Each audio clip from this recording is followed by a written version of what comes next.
Transformasi ekonomi diperlukan daerah ini dalam upaya menuju keseimbangan baru. Transformasi akan mengubah struktur perekonomian dari sektor dengan produktivitas lebih rendah ke sektor dengan produktivitas tinggi.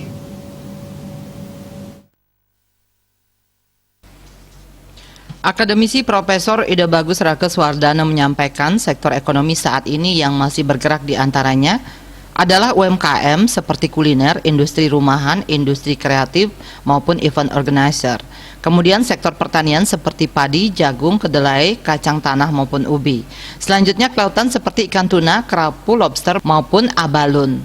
Ada pula industri pengolahan yaitu hasil pertanian dari pengolahan hasil laut. Profesor Rake pun menyampaikan transformasi ekonomi dapat terjadi secara struktural maupun secara sektoral. Transformasi juga terjadi pada perilaku dan budaya.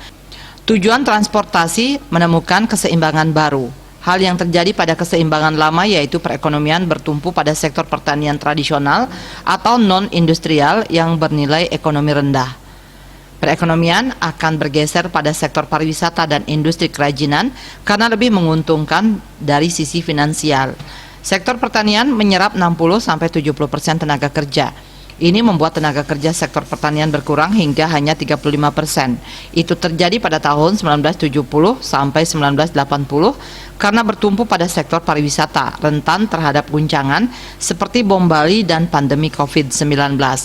Keseimbangan baru diperlukan di mana proses transformasi terjadi dari 2021 sampai 2025. Ekonomi Bali tidak hanya bertumpu pada sektor pariwisata saja, tetapi juga perlu digali sektor potensial lainnya seperti pertanian modern, industri kreatif, refocusing pariwisata, pendidikan, dan digital payment.